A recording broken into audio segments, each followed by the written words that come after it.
Pleno da Corporación Municipal de Gondomar, pleno número 313 do Concello de Gondomar, o SESOBE 7 de marzo de 2013, sendo as 20 horas.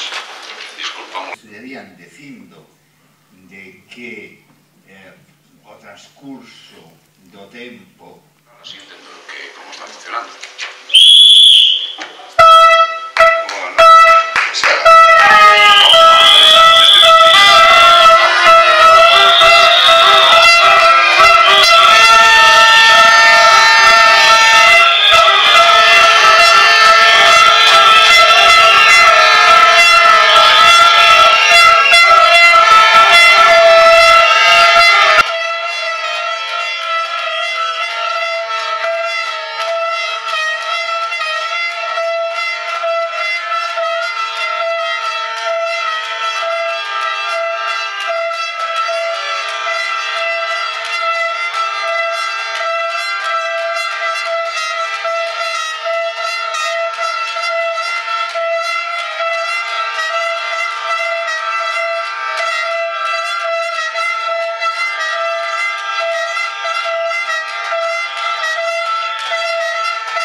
Señores, lles pido que nos deixen celebrar o pleno.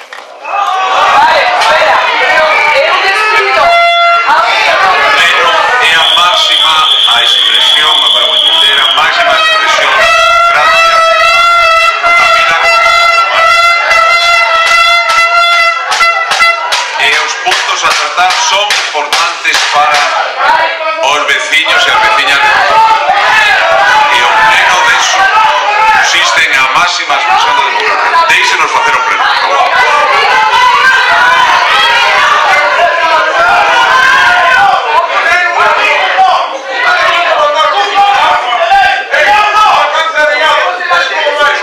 Señores.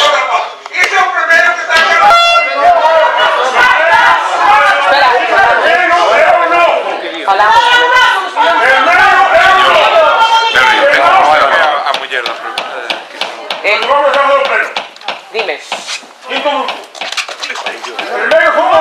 Espera.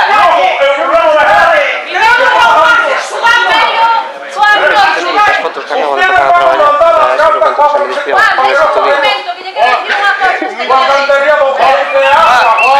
Vamos a seguir por dentro. No. Vamos a falar das preferentes. Que se levanten e que porvos do lado do povo. Vir para Xuntonosa. Que veñan para Xuntonosa. Aquí se van echando la piel. Estades representando ao povo, os porvos do